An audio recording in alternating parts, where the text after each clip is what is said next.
What's up, everybody? I'm Metal Nick, I'm Jeff Grindstopher. and welcome to episode number 83 of Vinyl Bang. Jeff, do you want to introduce today's special guest? Today, ladies and gentlemen, the one, the only, Zac Joe. Everybody, woo, woo. Zac, Jazz of hands. course, is a lot of people may know Zac from his time with Cephalic Carnage, and now he is currently in Vimmana, which is still an up and coming thing. Like, we're still trying to get the name out for Vimmana. You got a show coming up, right? You're 15 years up and coming. I keep putting the band off, but yeah. So we're I'm moving back to Colorado, and we have our first show back on the Decibel Metal and Brew Festival, the pre-fest. Albert was fucking gracious enough to put us on, and I'm really stoked to kind of get back to it. So that's the first show awesome. since before COVID.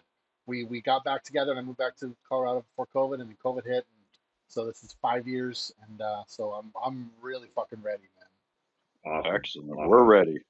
That's what we need, is some fucking Vimmana. That's what the world needs. Man. Diet Cephalic. Well, we asked Zac to come on our show. Aspartame Carnage. Aspartame. We reached out to Zac and asked him to come on our show and talk music and vinyl with us. So, Zac, let's get started here today. All right. Well, I don't exactly know how to do this. Is there something that you guys just want to start with, and we can just kind of pick something out? I mean, that I just like, hey man, this is a piece of vinyl that I really love, and let's talk about that record. You want to do that? Yeah, yes, absolutely. Absolutely. Well, how about we just fucking do this? Ooh. Classic. Is that a good one? Total classic. I just happen to have it. It's one of the vinyls that didn't end up in storage. I remember I had it setting out, and then I was like, oh shit, man, I've got that hanging out. I think that's a good place to start. This is definitely, I'm sure both you guys have one or two copies of this one, yeah? Yeah, absolutely. Sure. So then how do we start? Do we just kind of say, hey, this album is one of the fucking groundbreaking, most innovative, genuine paradigm shifters of all time in metal? And from that became a whole scene. And obviously, if you can fucking hear what I took from that, if you kind of listen to Cephalic and Vimmana too, Human Remains is a game changer. Absolutely. Human Remains were definitely a unique band. Yeah, and for anybody to draw what am I looking for? Inspiration from Human Remains. I could definitely hear the inspiration in Cephalic and sure. And Vimmana. So that's an awesome album to start off with. And then you can go backwards and say, it was Ripping Corpse before that, and I'm not taking anything away from Human Remains as I say that, but then we start kind of talking about the whole New Jersey scene, whether it's Nora or Dillinger Escape Plan or Burnt by the Sun, which is funny because I got off. I help on weekends. I help this wonderful woman, Lori, at her doggy daycare, and I kind of just help, on the weekends or nights when I have the opportunity, I kind of just help her kind of, it's falling a little bit into disarray and needs kind of some handyman work. So this is my kind of giving back to the community.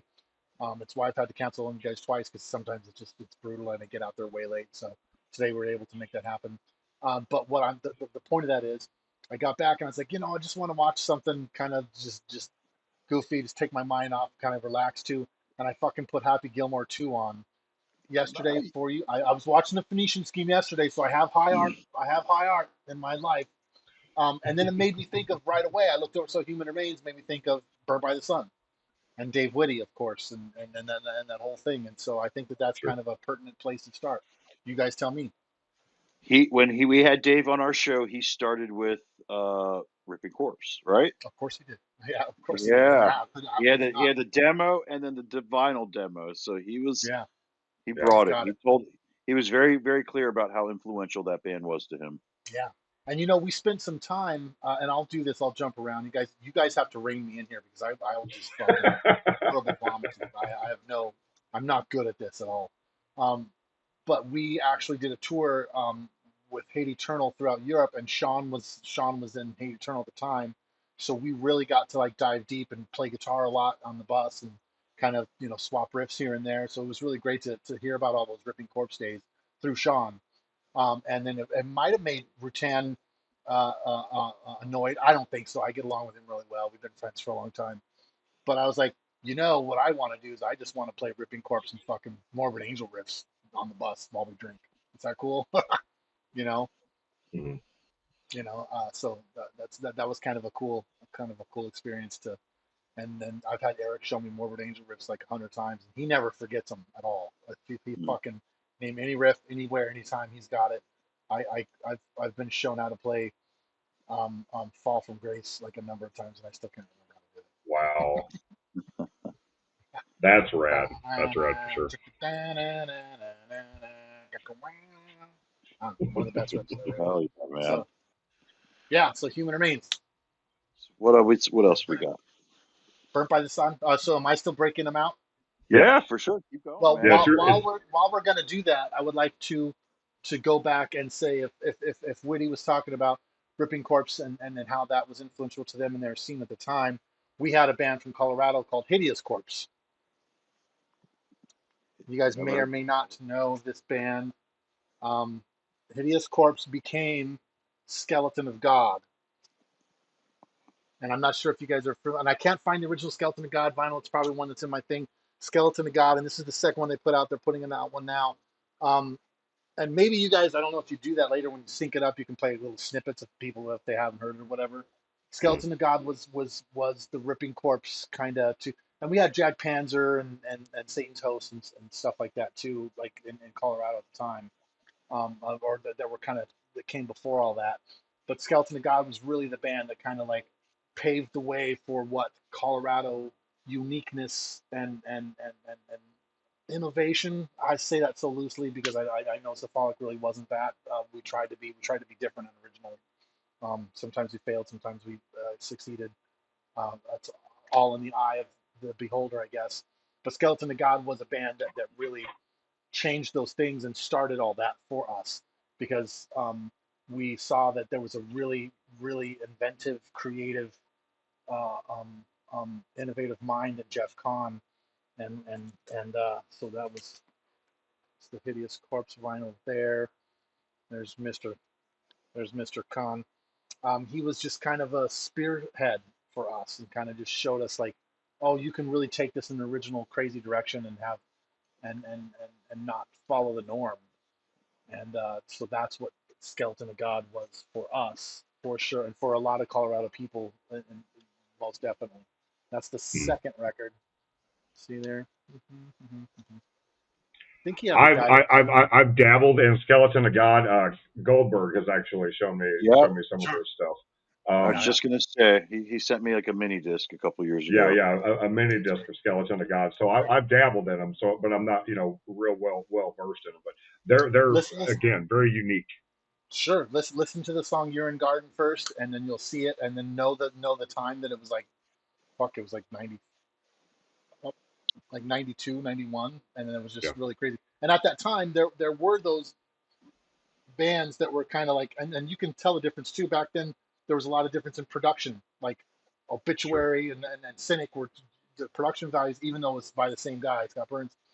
But there were bands that really had their own unique production style and their own unique like thing to offer, and as far as songwriting and their own path. And it was really, people wanted to be different from one another. And it just, I mean, now you have the bands that have all the genres are thrown together, whether it's slam or black metal or pop or EDM or whatever their whatever their thing is. It's all kind of a mishmash, which is what we wanted to do. Was what we were always like into the Mr. Bungle thing and Frank Zappa, of course, and Skeleton of God, Human Remains, and Ripping Corpse and Cynic and various levels of Pestilence. And I have a lot of Pestilence vinyl. I just can't break that out because it's in storage. But those were the things that we were trying to do, and a lot of those bands had that different scenarios. And I'm not shitting on new music, man. I listen to a lot of new deathcore and death metal and stuff, and I kind of keep my ear to the ground and I try to keep excited about it and see what's going on. And there really is just kind of a mishmash. Productions are all kind of starting to sound similar. Right. but you can hear, there's definitely bands like Gatekeeper or Nails, or even another Colorado band, Blood Incantation, that are kind of going their own route. Whereas Cephalic, every once in a while I get some fuck you, you started deathcore fucker, I hope you die, DMs, which I can't really, I Wow. don't, I know we didn't, but like, with Dave Otero and stuff that working through us, we I get, I get blamed for that. We get blamed for that. We didn't do it. Wasn't us. I'm the exact opposite. I mean, I praise Cephalic Carnage. I mean, I could go on and on and on, but a lot of the bands that you were listing, a lot of bands from the '90s. I mean, those were the good old days, and we didn't know it. Yeah, yeah, We didn't. I mean, now in hindsight, going back and listening to these obscure bands that were all trying to do something different, not all trying to be, yeah. Right. this Atheist, band sounds like Nocturnus, Meshuggah. This band sounds yeah, like, you have like 15 exactly. bands that are for fans of Mastodon, for fans of Meshuggah. Like, fucking, okay, nothing against Meshuggah or Mastodon, but No, they're brilliant. That's for in the so genre. long, it's like that was a pigeonhole. Everybody was just trying to sound The like these bands. copycat thing, the clone thing just happened, man. Yeah, exactly. But I mean, the bands that you were listing, like even like Dead Horse, I mean, it just there were so many Come bands that were on. just like, Yeah, so. Can we just do a whole show on Dead Horse? Can we I just do a whole wish. show on I Mike They Haga? don't wish. even have any vinyl, but I wish I I would. do, That I would be. do, I do have those records. I do have those records, and Mike Haga Yeah. became and this is a safe name drop area, which I'm always insecure about doing anyway. But Mike Haga became a good friend of ours, and Scott, he kind of took Mike's place, has been a good friend since then. But yeah, like you know, we played a show of one of the old South by Southwest back when it was music related. There was a Pig Destroyer, and I think Burnt by the Sun was on it too, and Zombie, I believe. And Mike Haga came out, and we were in Austin, and we played a Dead Horse song with Mike Haga. And dude, the Dead Horse, like, again, that was another band that just completely changed our world, and Yeah, we yeah. worshipped and listened to constantly. Sounded like nobody else, and it Yep. was. Am I gesticulating enough? Can we? Um, Oh, you're um, out. You're hitting it all on the head, man. They were a very very unique band that just dude, they came and out of and not nowhere and just. absolutely, and then not to have, and then the clean-ish vocals over all that stuff was really hard to do, Right. and that was something that very few people kind of did back then, but the ones who did it well. Even for me, it was like I fucking loved Candlemass, and the way that they, his voice over there, because I'm really picky about power metal vocals. So, like, I don't like King Diamond. I fucking don't like his voice. Never have, and I will get fucking beat in the streets for that one day. But like those kind of vocals, like the Candlemass thing, or even like Overkill was it just didn't hit with me. But Michael Haga for Dead Horse got it fucking right for me, and he was a fucking poet. Yeah. Um, Agreed. like I stared for the sun for hours, and I was blinded by the sun. It sounds like he's saying, "Stare at the sun for hours and hours." Like sounds like eulogy. Um, oh man, I know those all those. I'm so bad with lyrics, even ones that I've written for Cephalic or Vimmana. I don't remember them after I've written them. I'm just terrible like that. But Dead Horse is one of those bands that I could sing along with all the lyrics all the way through every time, Yeah. and just be. So I wish I could hold up a fucking peaceful death and pretty flowers right now, but I can't. Mm. Well, But I think that if you ever find get those out, and if you need somebody to hold on to them while you go back and forth or whatever, you send them to me. I'll hold on to your Dead Horse dude, whatever you want of my collection is yours, because I know it'll be in good hands. And it's been sitting in a storage unit, so it's probably warped by now. But Mm. I'm just yeah, fucking Dead Horse, man. And I'm not gonna sound like the old Gen Zer that's becoming a boomer and be like, fucking records these days just don't have the punch they used to, and they all sound the same. And that's not true. But I do miss That's not. bands having really unique individuality in their Oh, production, absolutely. and I kind of think that is a little bit lax. I think it's all kind of like in genre specific um, ways now. You have your Fallujahs and Archspires and Infuries, and that's kind of the tech death stuff, and they're going new places like the Faceless did. They're going completely, opening up things and making the progressive metal thing just more and more exciting all the time. Right. But it feels like it's like okay, well, this is what the HM2 crowd sounds like, and this is what the D beat crowd sounds like, and this is what the Death Grind sounds like, and instead of like individual bands. And I can tell you, like, Cephalic got a lot of shit when we first were coming out, for I can remember touring with bands during Exploiting, and they're like, yeah, we just don't like your album, man. We just don't, doesn't. I'm like, oh, okay, thanks. Like, I think you're a fucking, like, I'm not gonna say it, but you're a karaoke band of this band, so thanks for Yeah. letting me know that. Like, we could have just, you know, so Right. it was an uphill battle for us. No pun. No, sorry, uphill battle. You're a good band. Sorry, just name dropping bands all over the place. Yeah, I'm fucking terrible at it, dude. Yeah, which is great because Danny from Uphill Battle plays in Vimmana now. So Oh, fuck yeah. There you I was go. wondering because I know for a while you had Eric yeah, Eric. Yeah, Brown. and Eric Brown is a fucking goddamn gold mine. What a just incredible musician and really great guy. It just that's when I was going through the divorce in Denver, and just kind of needed to like branch out, boozing really too heavy and just kind of like spinning wheels, not really doing nothing as much as I should have. And so, that's part of the reason I came out to Seattle, was just kind of breathe easy again. But Eric fucking was amazing to play with. Like, what a fucking talent, man. What a great dude too. He came Yeah. from 2 towns over from where I live, and I Oh yeah, met he's him a through Baltimore kid, right? yeah, I met him through I think Area ish. Olney, Maryland. Yeah, I met him through Yeah. some friends, and like he had this little CD called 13 Ways to Kill Yourself, and it was like a demo that he made. He did the drums and guitar, had like Spaceballs uh, samples in it. It was great. That dude he's amazing. He was Yeah, he's awesome. Yeah, got. So Eric's He's great. writing, and he's besides from the Necrogoblicon stuff. He yeah, did some He did the Bailing Off too, and he was our live drummer for Miles' live drummer for a while. Then let's talk about the Rainbow Dragon Eyes, that he does his solo stuff. Which Hmm. is, are you guys familiar with that? mm-mm. I'm familiar. I'm not real familiar with. I mean, I know what it is, Yeah, but I'm not. he dresses up like black metal, in black metal paint, and he just basically writes Game Boy music, and he fucking just stands and accosts the crowd, and you know, it's great. It's That is awesome. I'm not Very, going to say very Death Crawfish, round. but it's his own thing. He's a Yeah. great guy. I love him, Oh, he is. He is for Yeah. sure. Yeah. Shout out to Eric W. Brown. Eric W. EWB. I don't know signing. I'll edit that in. Don't you worry about that. I'll make it happen. Don't you worry about that. Nothing but love and respect for that man. For sure. For sure. Absolutely, absolutely. All All right. right. So next Uh, album. What else you want to well, talk about? let's see here. I got some treasures. Let's see what we can open up and find here.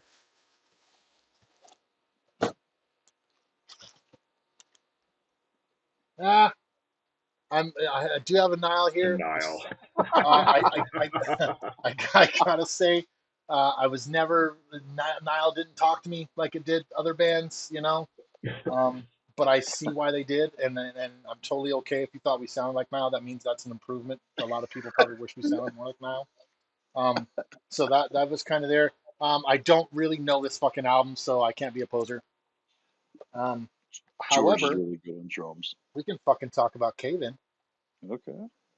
Yeah. Are you guys Yeah. Cave In fans? Yeah. I have actually. I've heard the band before. We had Topin Das from Fuck the Facts was on the show, and he was really Okay. praising Cave In, and Yeah. it really rejuvenated a lot of memories that I wanted to listen to this band, and I have ever since then. I've gotten more familiar with them. But tell us more. Tell us more, Zach. Well, this came out at a point to where you're kind of getting like it was called metalcore, and oh my god, Gordon's label was what was Gordon Conrad's fucking label? That it was Aaron from ISIS's label. You guys help me out here because I'm gonna look like a fucking idiot. Oh, Hydra Head. Yeah. Hydra Head. So out of Hydra Head and Gordon Conrad's sub label when he's working at Relapse had like lick. We call it Lick Gordon's thigh, but um, but there were bands like there were there was the Dillingers and there was the Cave-Ins and there was the Botch and the Botch, yeah, it's fucking Botch, yeah, the Botch like it's a fucking like it's a coffee shop. You guys been to the Botch? Yeah, the best fucking, hey, the fucking best gabagool on the fucking East Coast. What are you gonna fucking do?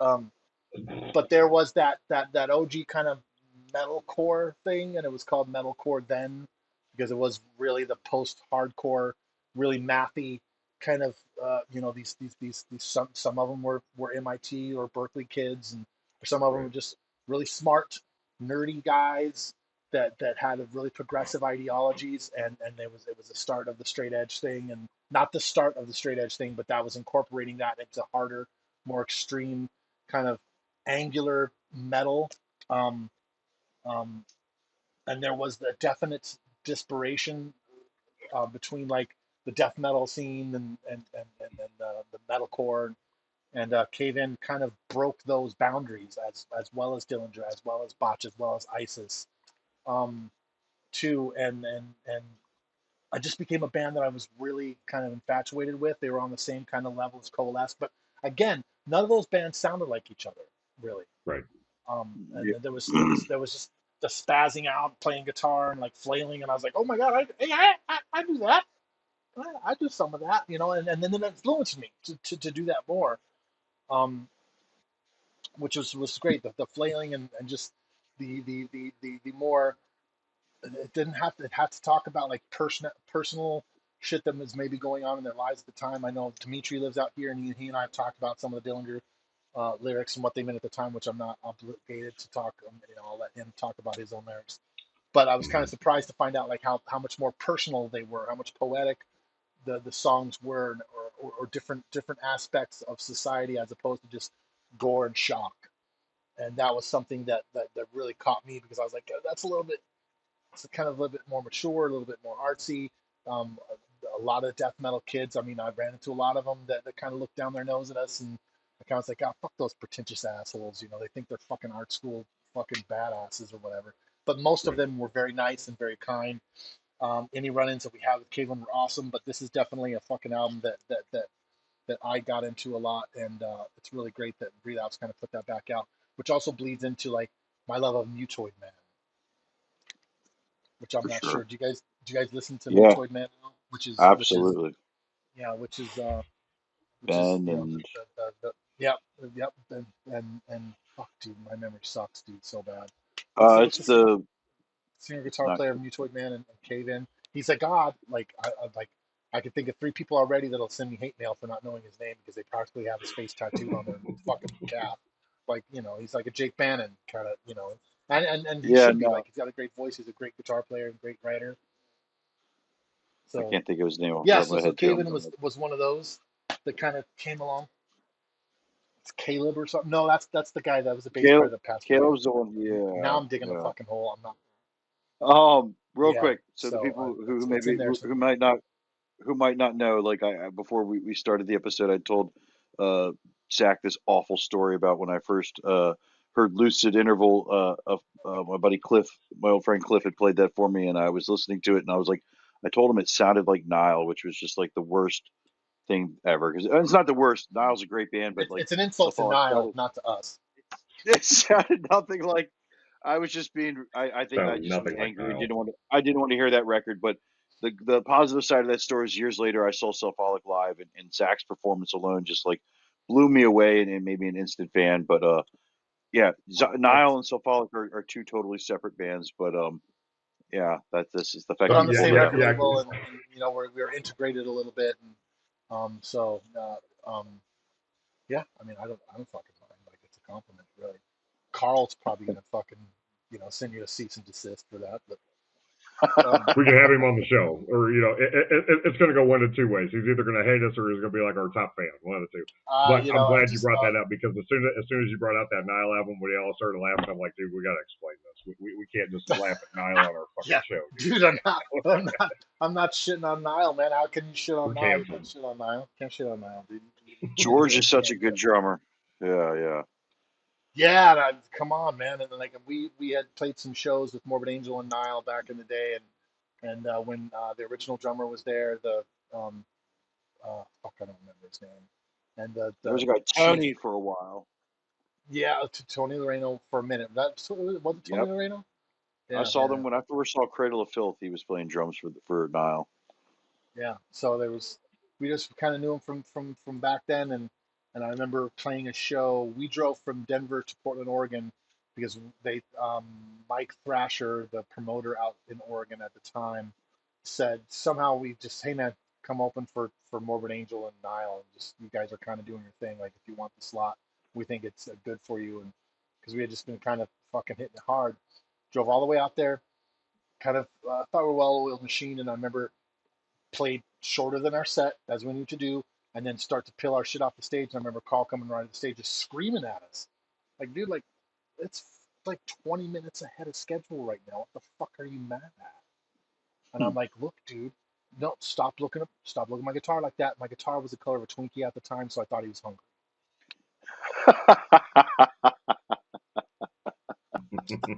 Might have been a different guy. In fact, I think it was a local guy. I don't think it was Carl. I think it was a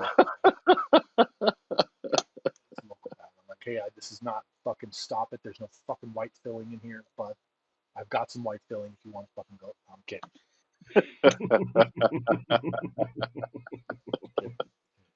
Zac Joe, Moving ladies on. and gentlemen, he's here all week.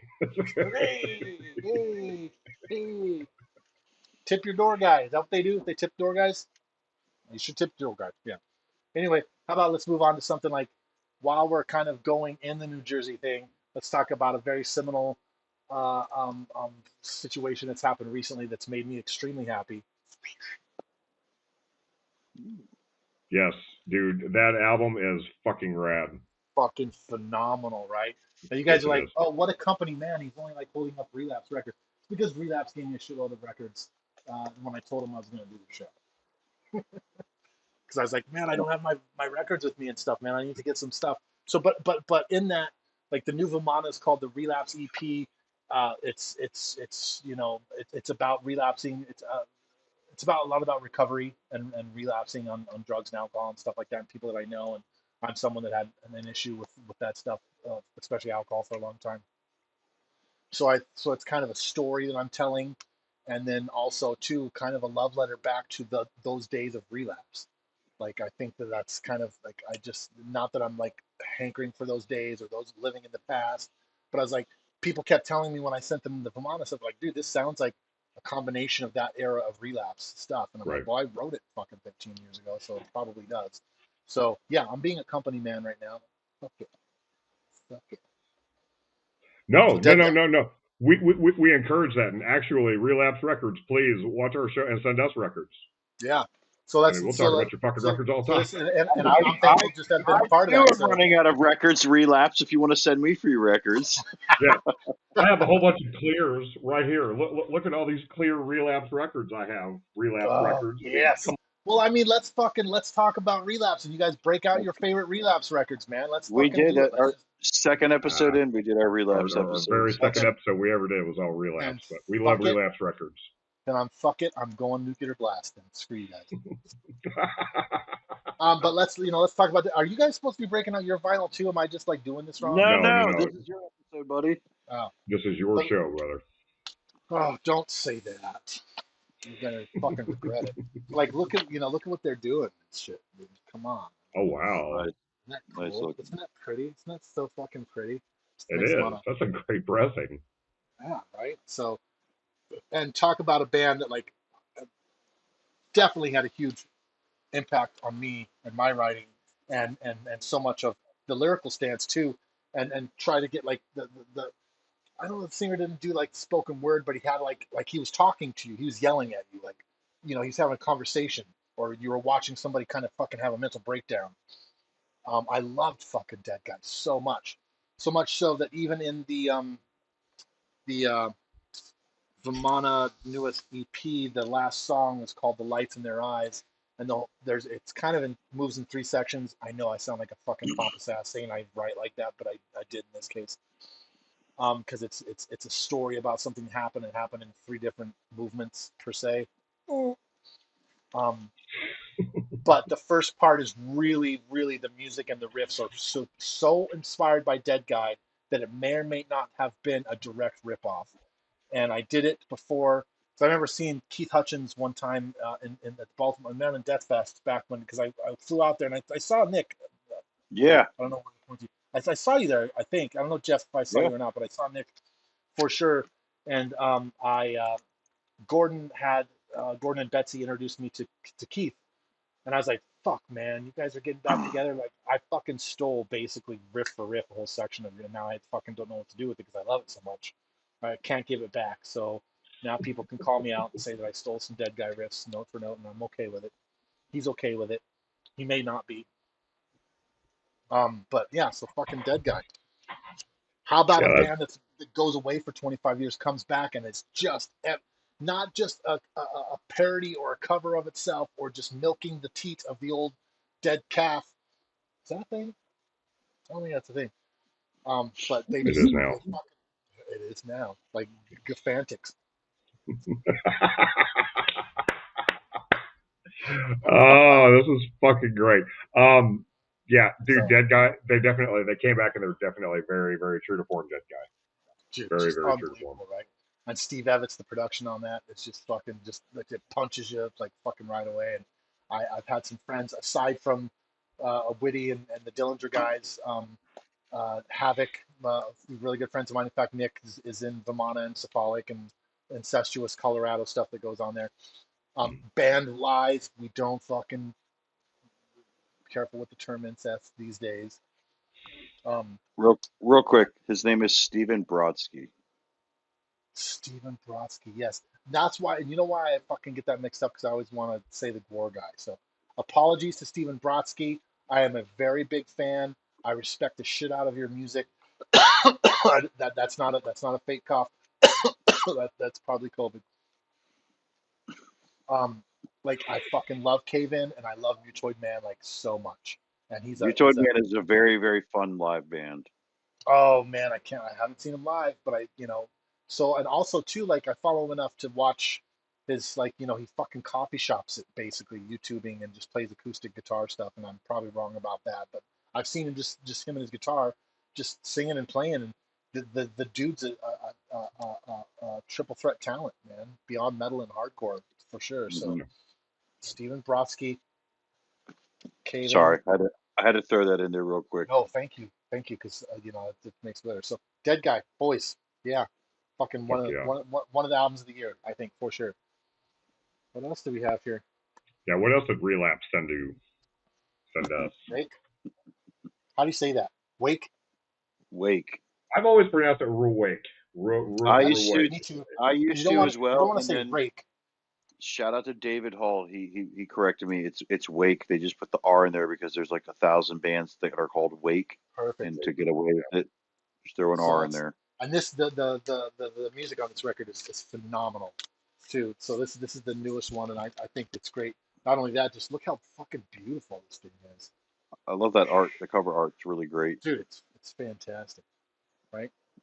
And shout out to Drew and Rennie. They're the only guys I really like talk to at Relapse anymore. I mean, Matt Jacobson and I still keep in contact with each other and see each other like whenever I'm down in Portland or he's up in here. So he's doing really well, and that's a good thing too. But really, like I think, and I could have this wrong, but like I think a shout out goes out to Drew because I think he's the guy that's kind of spearheading the represses and stuff like that too, and kind of putting that out. I know he was the head of like translation loss records, and so I think that there's someone at Relapse in the form of Drew that's really kicking ass lately. But like, Man, that's a wow. That's a yeah, Yeah. sick fucking right? pressing, dude. Fucking like this is four these are four collectors, dude, and this is a double album. Look at that. Then like, yeah, it's fucking great, right? It's like you don't even want to Very- listen to them anymore. But if you have a record player and you don't want to stream them, but well, I mean you have to. Yeah. So, I've heard this only a couple of times, and all the way through once, but just kind of songs here and there, and it's stellar. It's just and they're not necessarily new age Relapse. But fucking how dumb does that sound when I say shit like that? But they're a band that was kind of coming around when Cephalic stopped putting records out. They don't stop putting records out. Still an active band. But I want to make sure I say that. Um, Yeah. but like that kind of end of the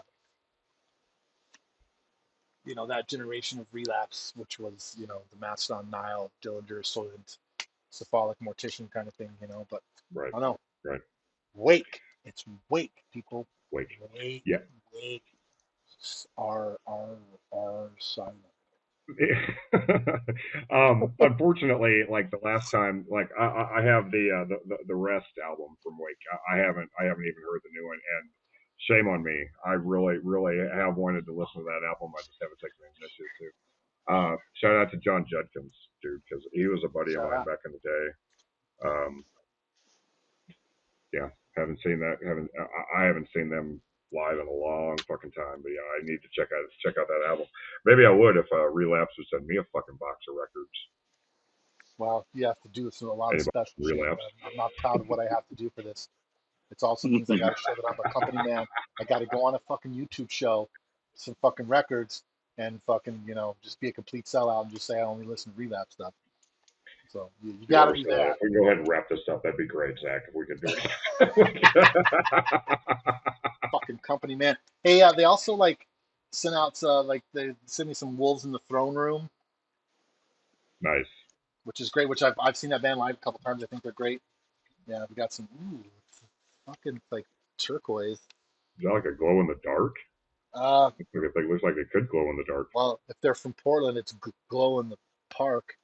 Well, I don't know what that means. I honestly don't know what that means. Oh God, that's funny. So there's some Wolves in the Throne Room. Don't worry, we're getting to some gyms here. I'm just kind of going through the backs. There's some things I haven't heard, like the Matt Jenick and Midwife thing. I haven't heard that yet. So I haven't played that yet. So check that out. Chapang, I haven't heard that yet. So, dude, is it good? That's so good, dude. I watched that album being performed live. Dude, that fucking album is amazing. Tell me about the band then. Please tell me about the band. And I'm going to put this aside. They are a grind band based out of New York. Yeah, they're based out of Brooklyn, but they like they're all from like Nepal or something. Yeah. Oh, okay. That's sounding familiar. Yeah, that's sounding familiar. We'll talk about it. Tell me about it, please. Very grindy, very energetic. Very fun. Okay, great. I mean, it's right up my alley. If you ever get the chance to see them live, oh my God. The album doesn't do it justice. Yeah, for sure. They're amazing live. So okay. So this is one of those conversations where the band is much better live than they are on audio. I mean, the album's great. The album is great, but just to experience them live, and that was how I experienced it for the very first time, because they played that EP, that album in full at Maryland Death Fest just a couple months back, and it was just like, fuck, this is amazing. But it was all of the antics. It was, you know, them all over the place and just I know about that. Well, that's right up my alley. How do we say that word? Chapang? No. The album. Charles pronounced it correctly. Charles was on here. Yeah, you're right. Jahapa? Jahapa? Yeah. You happy with fucking what we did here? We fucking. You happy with? I'm an idiot. Don't let me at your parties. But dude, yeah, Chapang is awesome. That is a score out of that box. Well, I will take your word for it, and I've got to listen to it, and now I'm happy that we brought it up and talked about it, and I put it aside. So, oops, I put it in the wrong pile. I'm putting it over here so I can listen to it. There you go. Don't screw this up, Zach. Really? I think we're beyond that. There's no fucking. They're not rebooting this fucking thing. Yeah. Let's see. See what else I have here. No, we don't need that shit.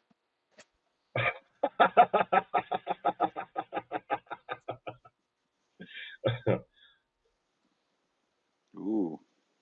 Come on, right? Oh, that cover is fucking nice. Dude, look what they did. Like, it's like I just got fucking goose pimples. Like, can you see that shit? Wow. So I'm back to this record was the game changer for me. Spiritual Healing really was. It's the first record I learned how to play front and back. It was in high school. Like, there was just no And I like you can't like there's nothing to be said about death that hasn't been said already. I just always feel like spiritual healing doesn't get talked about enough for the impact that it had on me. Because human is obviously that was the big game, but fucking spiritual healing was so heavy and so crisp and like it just was fucking That amazing. that's the one album I always thought his vocals sounded a little obituary-ish. Okay, okay, But you know, like I have no problem with that record. I thought it was a classic. it's fucking it's perfection to me. And I got to if we're gonna Altering fucking Future. of course altering the future, but Oh my God, that song is so. Those riffs in that song are just so good. so we can go to name drop town here. Look at that. Hmm, It's a nice look at looking that one, boys. yeah. Yeah. So Very nice. yeah, I was so I actually took this out and I said this on Instagram I think too, and I'm terrible at social media, but um I when I pulled these out and I got one of the cephalic represses in there, I pulled it out at the same time as spiritual healing, and I was like, I I almost felt like I was gonna cry because I'm like, dude, like this is the record that got me into like fully on being a death metal kid. Hmm. Altars of Madness, Blessed Are the Sick was like that. Deicide's first record was that. Um, um, but like spiritual healing had a really, really, really profound impact on me, and just the number of times it's probably the death record I listened to the most. Um, I don't know, humans probably up there. Um, but we I remember playing on a tour and we were in San Francisco and I don't know it was us opening for some other band and Exploiting Dysfunction was barely out and yeah anyway kids look how fucking glossy and fancy that is. That is fancy. um and someone had come up and had us sign the CD and we weren't paying attention at that point. And I'll never get used to someone asking me to sign something. I'm just it's and I'm not being a fucking disingenuous faux humble fucking piece of shit. Like it's just really something that still to this day is like I'm gonna fuck that up. Like I get it, I understand it. It takes a long time to kind of put your head around something that you might mean something to somebody else that like Chuck Schuldiner meant to me, which I'm not putting myself in in that same ballpark, in any way, shape, or form. But so this guy had a signed CD and talked to us for a second, and we're talking to somebody else, and just having one of those moments. There was beers, there was a little group around us, and we were done. We were loading out, kind of in that mode, and he started talking about the record and just like asking questions about the production and asked much about the songwriting and just how much it kicked his ass. And then I don't know if Dave Otero was touring with us, and he's like, dude, that's fucking James Murphy. Like, oh my fucking god. Like, what the Wow. fuck? Like, it blew Oh my mind. wow. Like, he was so humble the way he was talking about it. I just didn't even like look up and make there was just so much going on. And obviously, I ended up like that was a man I worshipped. His picture was on my wall, framed as a kid from Metal Maniacs.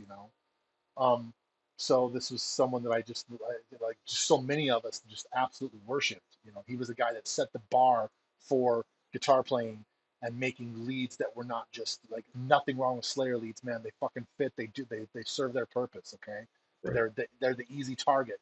And so much of death metal, and that's why Cephalic didn't do leads. We're just not good at it. Well, Steve is. I'm not. But James Murphy James. changed that. He Hey. made it classy. He made it legato was smooth. Like I can go into techniques. I'm not going to do that. But he just changed the game. And so fast forward, I think we're on a tour between the Buried and me, and it's the Black Dahlia or the Red Chord or something like that. And the end, I want to say, um, and we were playing Tampa, and he came out, and we stayed at his house. And so one of my favorite memories is just sitting on the edge of the guest bed, and he breaks out his guitar and gave me another one, and we just sat and played Spiritual Healing, like 4 or 5 songs all the way through. And I'm like, dude, this is like the greatest moment of my life because I sat on the edge of my bed learning those songs for all those years and just dreaming of what their lives must be like and what it's like to be in a band like that and stuff. And there we were hanging at his house, guests of his, just being kind of down to earth, and to this day he's great. I still talk to him occasionally. Just what a fucking hero, and just what a what a guitar god in so many ways, because he also shows you how to be kind and humble and not be a fucking pompous ass, and just really be respectful, and still a fan of the music, and that had an additional impact on me as to how to behave, so spiritual healing. Man, that's awesome. That's an awesome story, dude. Definitely. So we're doing this okay. I know I'm not. You're, you're great. You're great. Keep Perfect. going, man. We are How about how the this? flow of the show goes. Now, I was supposed to wear this band's T-shirt, but I could not fucking find it. I promised I would. But Mortal Decay. yeah, Philly boys. Well, I'm sorry, Jersey boys. Mortal Decay, one of the. I'm not gonna say underrated fucking death metal bands of all time, but a band that we toured with, that they're up there with any of the tech metal, brutal metal, innovative players that have ever existed in death metal. John Hartman and Joe Gordon and Kelly and everybody, and then they were just some of our best friends and still are. And the tours that we did with them were fucking phenomenal. This record was a fucking game changer. And if it wasn't for bands like this, like we wouldn't have kept trying harder and trying to be better at ourselves, not in competition. But like this fucking record, dude, is just it has all of it. And they are Jersey guys who came from the I don't mean blueprints, but the foundation of Ripping Corpse. So from Ripping Corpse, you could have Mortal Decay and Human Remains, and they were definitely an influential band that's still rocking together. And these two albums, um, um, um, this is Sickening Erotic Fanaticism, which is just about as perfect a death metal record as you could possibly get. There's boobs, boys. There's boobies. Yeah, no shit. There's boobs. There goes our fucking family oriented show, man. I Oh, really I appreciate that. covered them. There, I covered there them. goes our I there no Um, goes our boobies. No boob there on goes YouTube.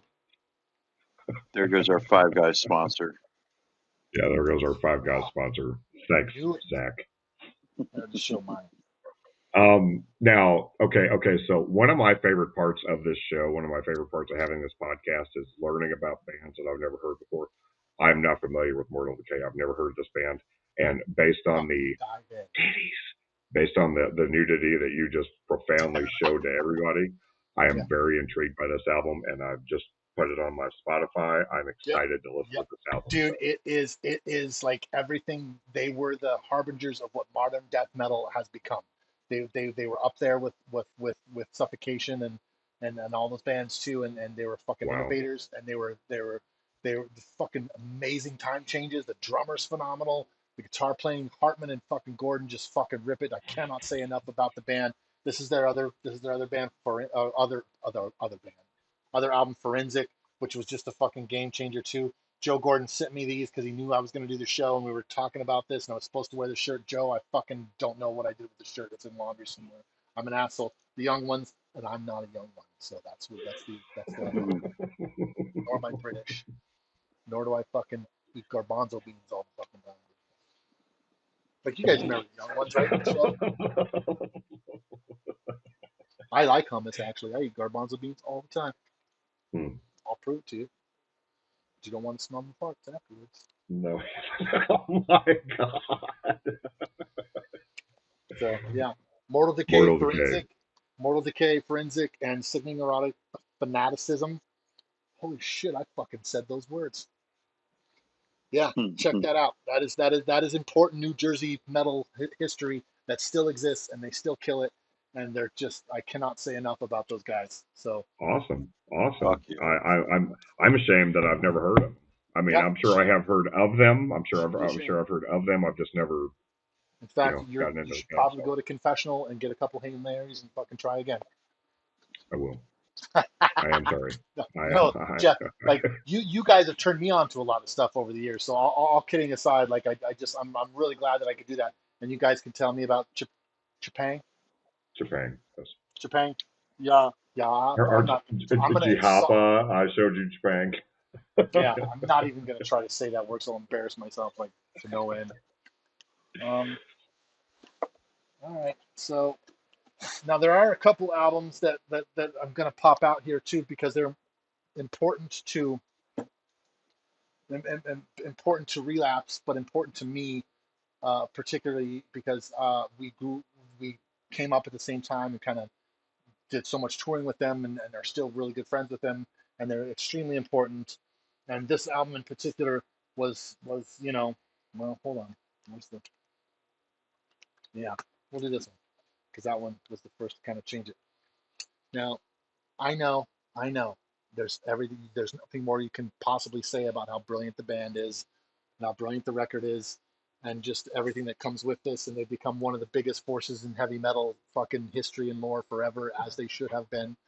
But there was a time when Cephalic and Mastodon would tour to 250 kids a night, 300, 500 kids a night, and we became brothers, and I'm still close with those guys today.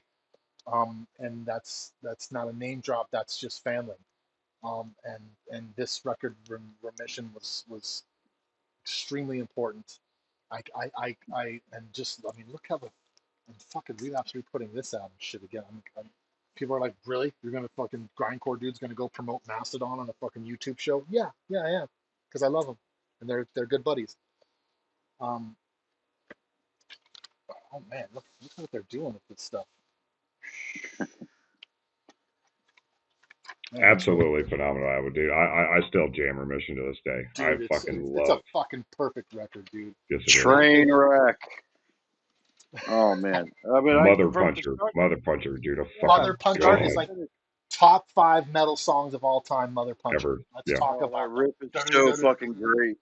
Dude, it's the best, Yeah. and they deserve everything that's come their way. And I'm not, so, but this record in particular, we were there for all of that, and when we were touring with them for all that, and before that, we took them on some of their first trips. We toured with them when they were in Today Is the Day, Bill and Braun. So it's family to me, and they're very important, like just friends. And I love watching like how much that's changed.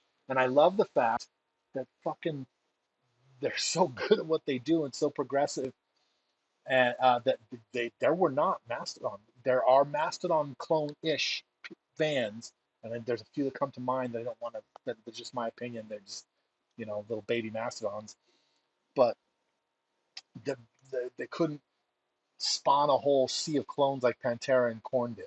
You know, sure, uh, sure. and almost like System of a Down in that way.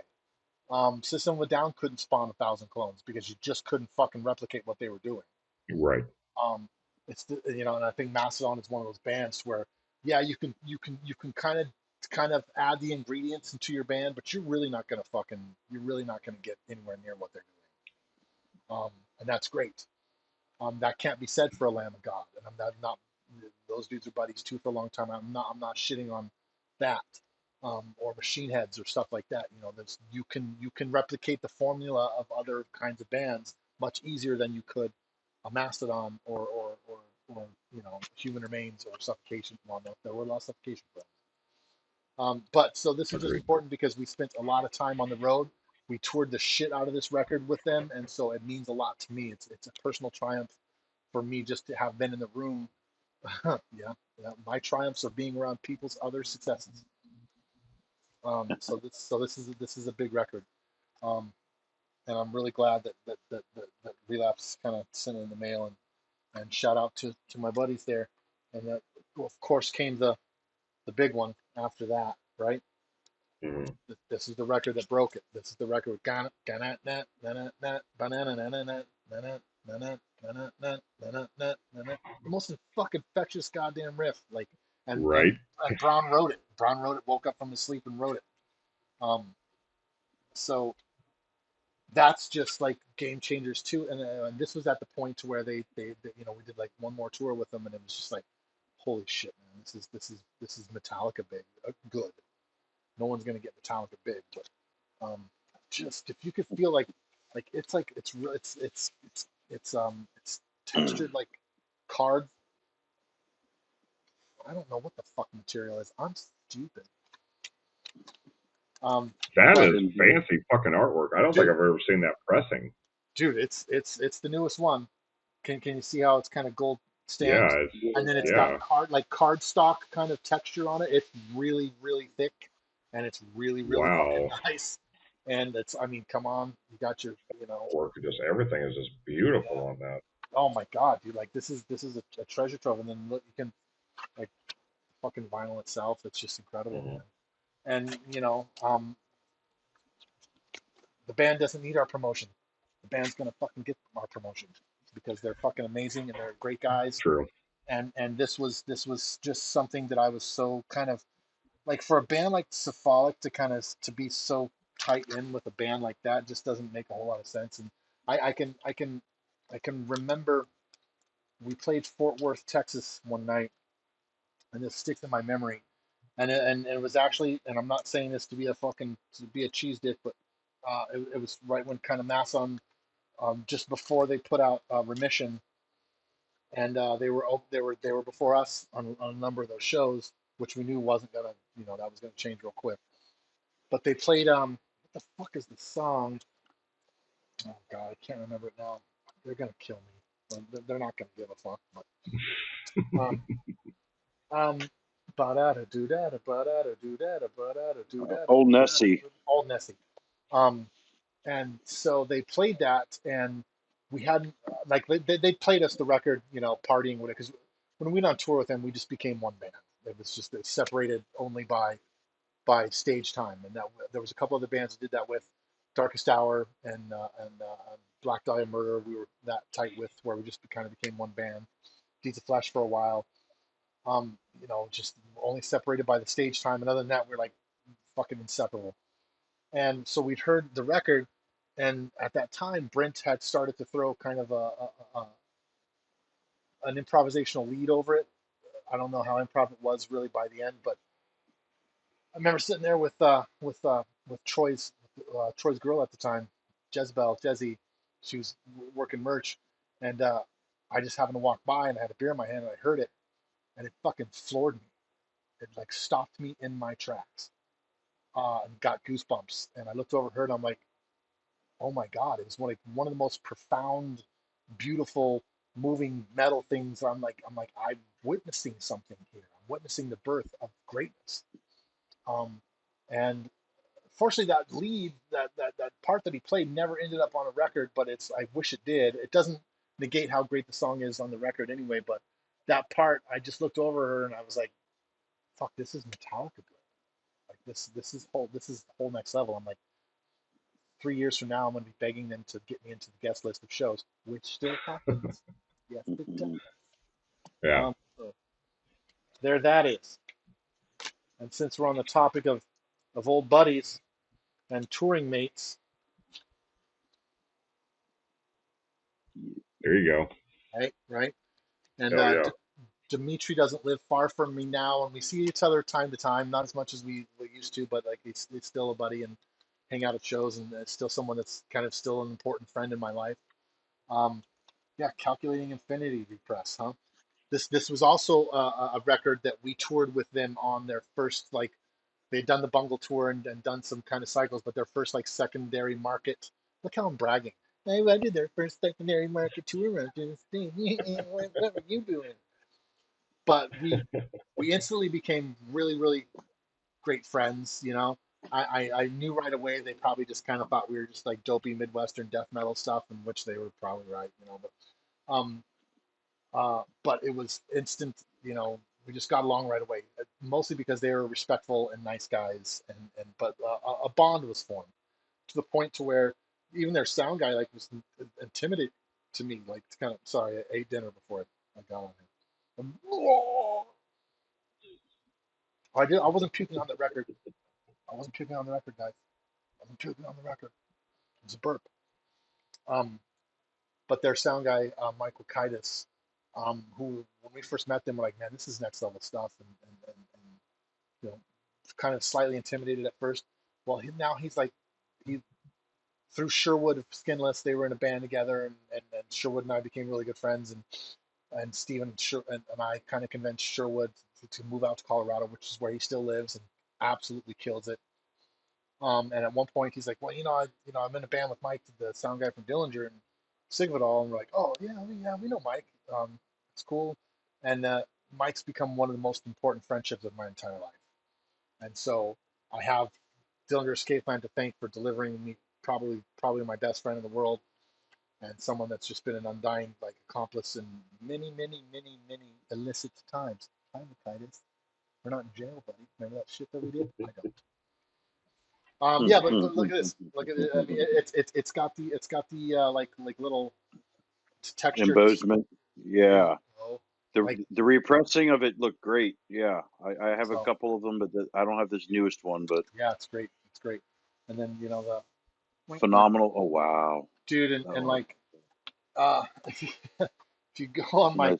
Instagram too, I did some playthroughs of old Cephalic songs, and one Dimitri came over to the house, and we recorded his that botch cover thing he did for 2 minutes to midnight. We recorded his live versions over at my house here in West Seattle, um, and this is fucking great. And I told him, I was like, hey, dude, so I'm going to do this playthrough because I don't do playthroughs, but it's been a really long time. And I've seen all these kids, like, and it flatters me to no end, and to the guys too, to watch people upload videos playing songs you wrote when you were fucking 17 and 18 or 20 and 22. And that still kind of like, that kind of blows me away that I can see that. But they're playing them wrong. And they're making it harder than it is, basically. Especially a song called "Endless Cycle of Violence." Like I would see people, it's basically a da da da da da da da da da da da da da da, and I would just see kids like adding a shitload of extra notes, and I'm like, no, it's like fucking, it's like such an easy song to play. It's like, so I got that. I started playing Jihad, which is a song from our first record, and behind me, Dimitri was waiting the entire time. And then I went into 43% burnt afterwards, and he came out, and we were just tickled to death that happened. So I do have that impromptu. If you're ever interested, and I'm sure nobody fucking is, that you can go see Dimitri and I doing a little mini cover of 43% burnt in my studio at my house. So this album was phenomenal. It was a game changer. It made us step up our game, not only listening to it and Under the Running Board, especially before that too, and even the EP before that. Although Under the Running Board is the first thing I heard.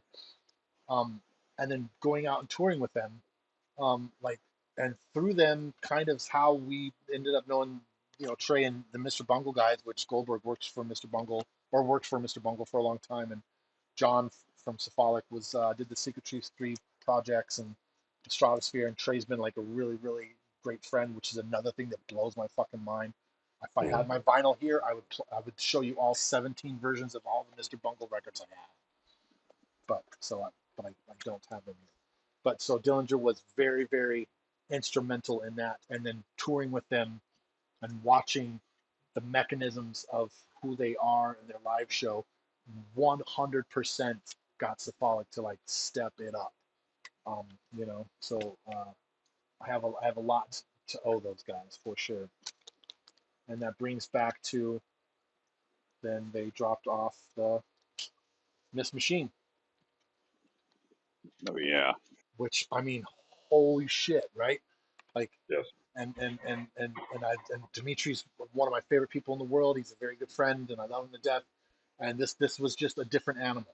This was something else. And obviously, it was Greg's first record. And I do have the Mike Patton one, which just was fucking mind blowing, just musically. And to hear that Mike Patton could fucking, like, nobody didn't think so, but hear him keep up with Weinman and Chris Penny like that, what the fuck? So yeah, so this was a seminal record. This is one that when it came out, my son was actually old enough to kind of respond to, and he became a Dillinger Escape Plan fan because of me playing this incessantly. And Greg became friends over the years through Michael Kitis, because he was touring on and off with them while living in Colorado. And I don't know, what do you guys think of this record? I do. Miss Machine is my favorite. I mean, I love Calculating Infinity for what it is, Yeah, but Miss Machine for me is just it's their opus as far as I'm concerned. I it's love something else, man. It's it's Miss it's Machine. it I do. showed. Nick, what do you think? Are you a fan? Yeah, I love that album. Perfect Design is probably my favorite song by Dillinger. It's not my favorite Dillinger album, but that is a great album. Yeah, it's fucking impressive. How about the fact though too that you had a band that was able to evolve and add so many new elements that quickly, Yeah. you know, Right. and kind of open doors and be like, yeah, we fucking changed the goddamn they changed. It was a huge paradigm shift, and they changed the culture of metal in a way, and still do have that impact on people. Um, and then just come out with something like this, kind of unexpected, and a growth and an evolution, which they continued that path on. And so, Absolutely. just Yeah. what an incredible thing.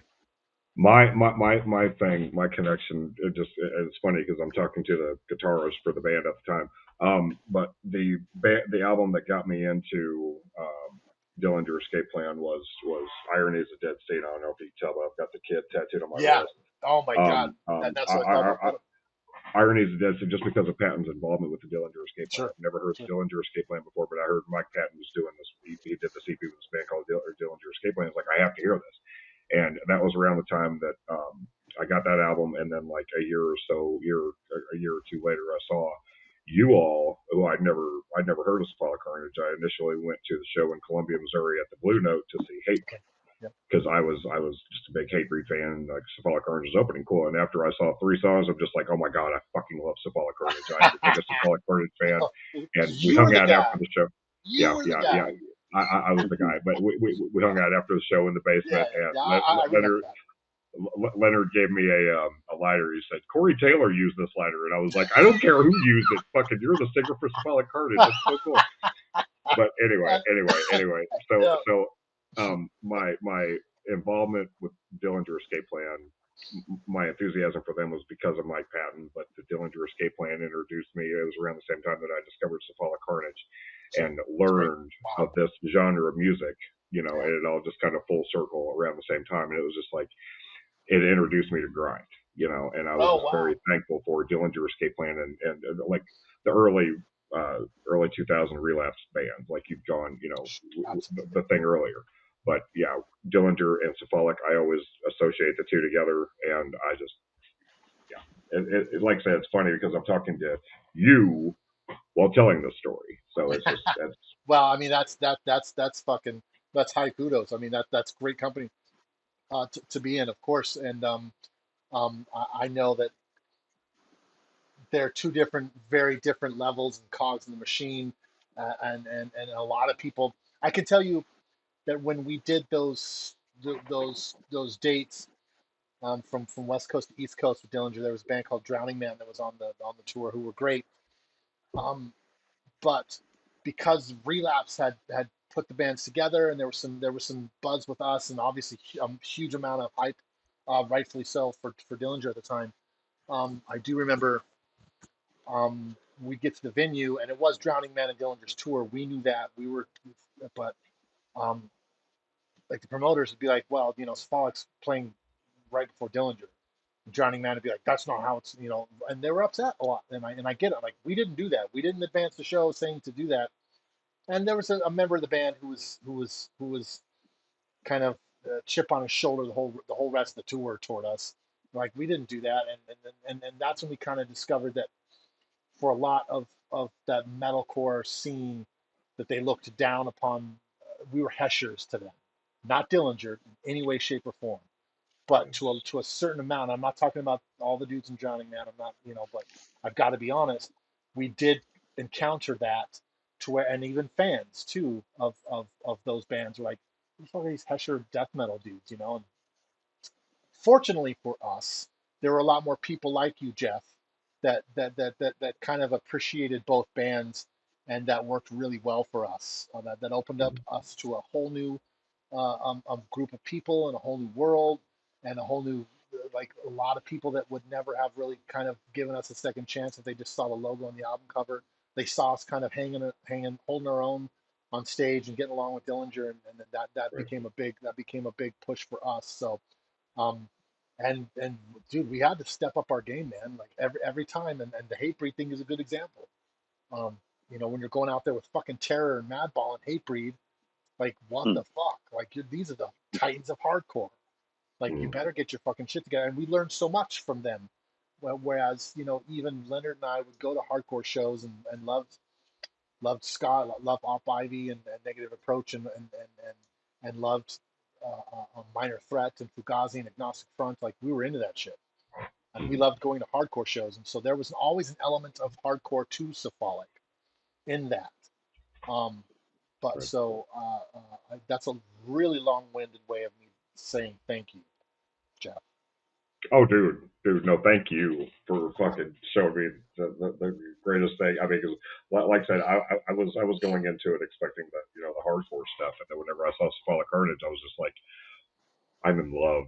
What is this? Like, I'm so in love with this band. It was Well, that's it very was kind. amazing. So thank you. You know what's funny too is their sound guy at the time was a guy named Goody, and he was the guy that was Sepultura's guy forever. So we were like, oh my god, like look at us rubbing shoulders with that. And their tour manager also tour managed for Nine Inch Nails and Slipknot throughout the years. So we're like, dude, like look, like we're rubbing shoulders with these guys. But it was always a little intimidating. But we had to make sure that it's like those kind of shows, and especially now going to see Mastodon like some of the bigger bands that they're on, was invited to Iron Maiden once or twice while they were with them. Like it's like going to grandma's house. You got to be on your best behavior. If you're going backstage, you got to fucking not act like an idiot. It's a privilege, and it's a different thing. Now, when we get Right. on tour with Hatebreed, and Josta was fucking hosting Headbangers Ball at the time, so it was peak Hatebreed. Not that they're still at that peak, so it was a really big deal. But you had to like behave yourself. It wasn't like touring with your buddies, which they became friends. And I'm all this to say that now Hatebreed's tour manager, sound guy, is my old high school friend. We've known each other since high school. He was Cephalic's old sound guy. So, so that's how much that our touring legacy lasted. Is that our Right. crew? We brought on our friends to do sound with us from our local scene, and now uh, Brian Kiss Quinlan, his nickname is Kiss because he likes to kiss. No, he loves Kiss.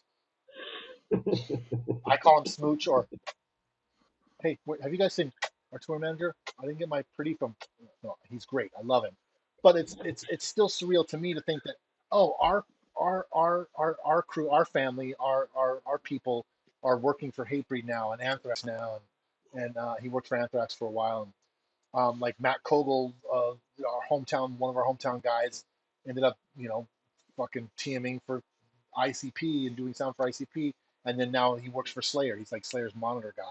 So that's a whole lot of name dropping, but what I'm getting at is those connections and those people and those times did a lot for us, and apparently we behaved well enough, and our crew did well enough that they graduated to the next level too. And Sure. so that's crazy for me to think about. So that That's that that awesome. tour had as a big impact on us as maybe that night had on you, introducing, opening that door to grindcore for you. And Sure. also, I'm sorry about I am too. I wish I'd have just stayed home and did laundry that night. It, that. it, it, it, it, it would have been a whole different story. I could have been doing Oh Huey wow. Lewis and the News podcast. Well, let's talk about fucking Huey Lewis in the news, man. I need a new drug. Like fucking hell. Hmm. So the relapse box is it empty now? No, Have we gone through everything? almost Relapse live box. infinity. We don't have to go into it. So I haven't actually heard this one yet, but this is the Dillinger live one that they just put out from back in that day. And so those are the days that would that I'm sure this wasn't any of the shows that we were on, but that's kind of a cool thing too. Um, to like look at that fucking like, dude, it's so thick, it's so fucking thick. Not So bad. yeah, it's great. So I'm really stoked to get this. Like I was gonna fly out to Denver for the Unhinged festival that was going on that Dillinger was playing, and then I heard the whole thing got canceled, and so I moved the tickets around. Um, and then I got this the day that Dimitri was landing in Denver, and so I sent that picture of him. I was like, "Look what I got!" But you're in my hometown, and fucking that's not fun. Nice. Um, what else did they throw in there? Wolves in the Throne Room. Oh, this is another Cave In. This is the last one that Cave In put out. Too. So yeah, that's part of the Relapse box, and just I mean, look what they're fucking doing, dude. They're putting so much quality and like that was the thing that you could always rely with Relapse too is how much quality and time and just effort they would put into these things. Sure. And there's some that I'm missing that I'm really give me a second because there's really important ones. Oh, Ironworks from Dillinger. That's another good one. You guys like that record? Yes, love Fireworks. Yeah, that's perfection too, man. That's quite good, quite good, quite good. Um, oh yeah. Oh shit, boys. Break out the big gun. I know you guys love this. This is going to become like the crowning achievement or the crowning. I'm just going to stop talking. This is the look, look, boys. You guys have that one, right? Um, yeah. So Now, I actually have mine right here with me. I got fucking. hey, let's see what it's like opened up because I'm a fucking chicken shit. I don't want to open mine. Oh, you haven't opened yours. No, I haven't. No, I don't want to. Oh, what a treat! Well, Look at let's this. talk about it then. Look at Let's this. talk about it. The Show it to me. trifecta. Oh my god. Yes. I don't want to open it, dude. I don't want to open it. I just don't. Dude, I'm such a collector. I don't want to open dude, that's so good. Behind it. behind this Cephalic, I have the clear one too. Yeah, Yes, that's holy this is shit. actually I gotta open this is my clear. So Zach, you're getting a treat here because it. Okay. this is the clear Look at that. Terrifier box set. Oh man. I couldn't Yeah, this, believe when they sent that to me like a couple months ago. I was like, I fucking shit, dude. I was like, what? Like this is like, yeah, this thing is incredible. I oh mean, the man. artwork is just I do not have the courage to open it, dude. I don't know why. It's like I'm gonna sell it, but oh my god, it looks phenomenal. yeah, Should I just not be a pussy and just open it? I mean, why the fuck do you have records if you're not gonna open it, exactly. right? So just don't be a fucking, just don't be a goddamn. I Oh, would he's do this. doing it. I would do this with Opening. toys. I did like I would let my kids would see like Star Wars fucking unboxed stuff around the house and be like, they can't open that. And I'm like, no, they should be able to play with it. So I remember one time giving them something to play with, and they came back and it was broken. And I'm like, no one touches the stuff anymore. Sorry, guys. Nope, done, But like, done. okay, so now I'm unboxing it. I'm unwrapping it. I'm gonna not gonna be a tool and just fucking have a mausoleum full of unopened things I don't listen to. Oh my god, dude, this thing is incredible. Yeah, it's amazing. Yeah, this Holy was all. shit. This was very well done by our good friend Scott Hall. Yeah, he's a friend and just an absolute inspiration. Like in so many, you know. Did you know? Were you aware that Scott Hall wrote the theme song for our podcast? No, but that doesn't surprise me. He's a fucking Scott Hall monster. wrote our theme song. Shout out to Scott Hole, buddy. How are you Shout doing, man? Let's hang. shout out Scott Hall. Love Um, Scott. yeah, he's the best, dude. He's the best. Oh my god. Maybe this is why I was scared of. This is like the best vinyl I've ever seen in my life. No, dude, pull out the last disc. Pull out Natasha. Pull out the last disc. Just, You haven't seen anything. I mean, the box is great. It's not so Natasha. Oh, yeah, the very last one is that. Do I have it? the fourth one should be. Oh my god! Yeah. Look You at talk about that! amazing. That fucking thing is amazing. Jesus, man! I just want to frame it. Oh, by Yep. one of the probably the best fucking vinyl I've ever seen in my life. By easily one of the best bands in the 20th century, 21st century. Agreed. Agreed. Just untouchable ferociousness. Great guys. I'm so absolutely. Shout out to Jarvis too. I keep in close contact with still to this day. Um, Shout out AJ. Yep. yeah. And I just JR, fucking all of them. yes, dude. Great guys. They've all been really great. I was this last run that Cephalic did with them. There's very few moments when I'm kind of like, nah. That's definitely one of them. Oh, I want to do those fucking 4/8 of Pig Destroy. But they've also just been just really great dudes.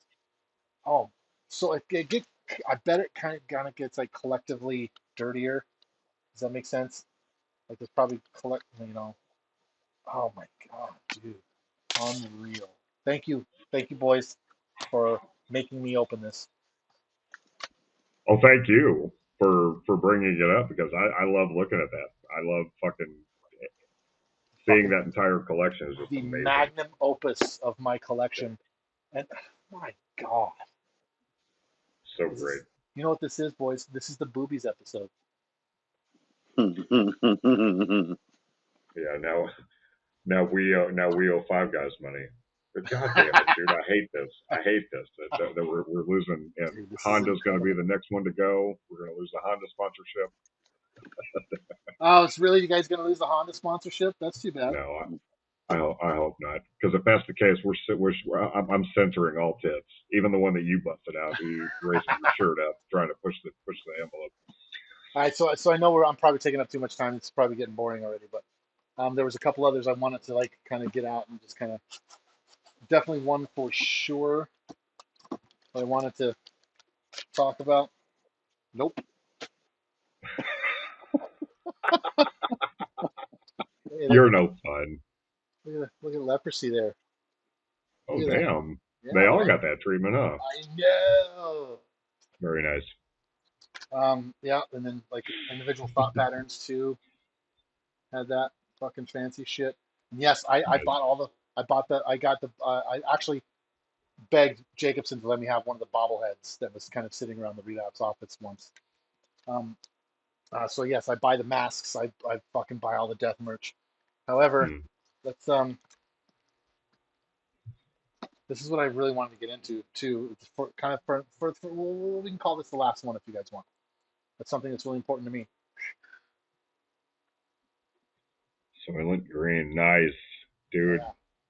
Yeah, I fucking love Soylent Green. dude, how can you Ben not? Ben I, Falgus, one of the I'm coolest tempted to dudes call ever. him right now because I know he lives in Yakima, which isn't that far. And I just found out. I'm tempted to call him right now, but it's probably too late. I thought about calling him or doing some FaceTimes with a couple of guys, but I didn't plan it well enough because I kept canceling on you guys. Dude, look at that! Look at that! Show me a 7-inch that you've ever seen that's like an Oreo cookie. Like I dipped it in fucking milk and came out fucking better than it was before. Yeah, That dude, is sick. a fucking band that just absolutely fucking crushed everybody and everything, and Ben Fogg's voice and lyrics. Um, I think the unsung hero for me is Brian Patton, the guitar player. Can we just go off Okay. about how unique and original guitar player too was like who formed the band and wrote a lot of the music. But Brian Patton to me is one of the unsung, underrated guitar players in metal, especially death metal, because not only is Soylent Green got a lot of really crazy stuff going on when you talk about jump cuts and time changes and time signatures and stuff like that, and originality and heavy as fuck. But he did the same thing in I Hate God, and I think that I Hate God is a band that honestly, God, I'm so sorry I'm being a pig that I honestly don't believe that like and 75% of the crust fucking people that like I Hate God have no comprehension of what the musical genius that actually goes on there.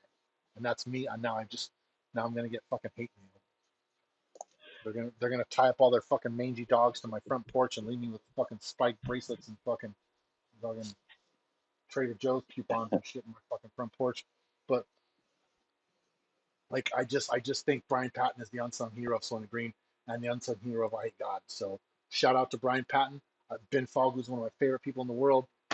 This 7-inch was a big deal. Or this I didn't have it on 7-inch back then, but the fucking Magnum Opus is like it's one of my favorite albums of all time. Yes. Seven Mouse Secrets. What a classic. You guys talk to me about some secrets. It was just an accident. What else is on this one? Seven Mouse Secrets. Trying to think. I'm drawing a blank. I'm fucking up. Sorry. No, it was just an I'm accident. thinking of the deleted Symphony of Beaten Down. Stuff like Gagged Whore and Last One in the News. Yep, That one. I've got that You one. know, I Yeah, remember too. listening to one a lot. Yeah, and No, this Seven Mouse Secrets is a great record. and that was a record that we kind of first got our taste of doing some shows with Soylent Green, like around we did some touring. And it was Soylent Green and Today's the Day, and that's when Bill and Braun were Today's the Day before they formed Mastodon. So we kind of got to know them pretty well, and it was just another like I can't believe we're fucking like this is one of my favorite bands. I can't believe like we're on the road with them and trying to be cool, trying to act like it's not a big deal. But for us, we're Mm. freaking out. Like this is the coolest thing in the fucking world, man. These are like the heroes of ours. Look at that fucking vinyl, huh? Get you So Now Secrets was a big deal, so much so to the point to where that when we recorded Exploiting Dysfunction, we went to the same engineer in New Orleans in Kenna, Louisiana. Brother, I gotta tell you, that's where you go get the heavy shit, man. You go to Kenna. Now I heard a story once of Sonic Green touring with High on Fire, and I'm probably gonna get this wrong, and who cares? Um, but there was a diary, a journal that I believe Dez was the drummer for a long time for High on Fire. I'm not sure if you guys know him at all. He was a really good dude.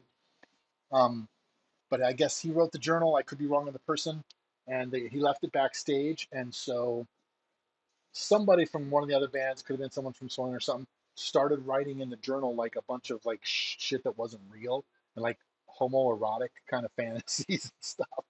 And I think one night Scott Williams, I'm not sure if you're familiar with the Sonic guys, we got really close with them. Um, Scott Williams is the bass player, wild man, very very complex person to say the least. Um, he, I guess he went up and gave the diary back to one of the guys in High and Fire and said, "Hey man, there's your diary, man. Back your boy left it in there, but I want to let you know something. I think your boy is gay, bro." I don't, if when I try to dial in a New Orleans accent or try to get that, I always think, "Oh, I think your boy is gay, bro." Which, if you know anything about Scott Williams was openly of that persuasion. So it's not a homophobic thing, but so that was one of the funniest things I could possibly remember. You got represses of whatever goes on there. I don't know what that shit is. Oh, this guy. Um, Jeez, look at all the boxes, man. He could have had one for you, one for me, one for Nick. Come on. well, it really was kind of with the represses and stuff that was going on there. So Oh, gotcha. go get your Cephalic Carnage represses, boys. I know you have them, but other people get them. Oh, well, if we're going to talk about Jarvis, I mean, I don't know if he was on this record yet, but let's talk about Misery Index, huh? Yeah, he was. Yeah, he The was on second. that. Yeah. Dude, just ferocious. That's another band that we, because we spent so much time with Dying Fetus back in the day. Am I covering? Can you hear me when I talk like this? Can you hear me? Can I talk like that? Yeah. Yes. Dying Fetus were definitely a band that we came up with at the same time and spent a lot of time with, and became, lifelong friends. But there was, when Netherton quit and that whole thing kind of happened. Um, they spawned Misery Index, which became one of the fucking one of the best bands in grind and death metal history, I think. Um, Agreed. and kind of was a north star for me when I left Cephalic, as to like it can be done. I couldn't once I stepped away and my kids were young. I just couldn't. It was hard for me to devote so much time that I could as I did in Cephalic. So I'm hoping to kind of bring Vimmana up to a level that's about a tenth of what Misery Index can do. But I mean that in the best way. Compliments to them, and not putting myself in delusions of grandeur when I say that. But Misery Index, man, just fucking potent, important, fucking just ruthless, intelligent, and groovy, ferocious death metal grind. And all the love goes out to Netherton and Jarvis, man. This is what a fucking beast. Am I right? Yes. Absolutely. Absolutely.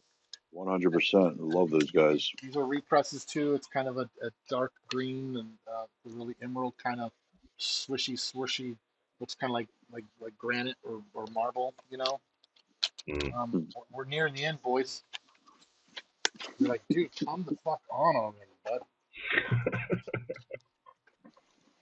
Oh, there's the one we were talking about.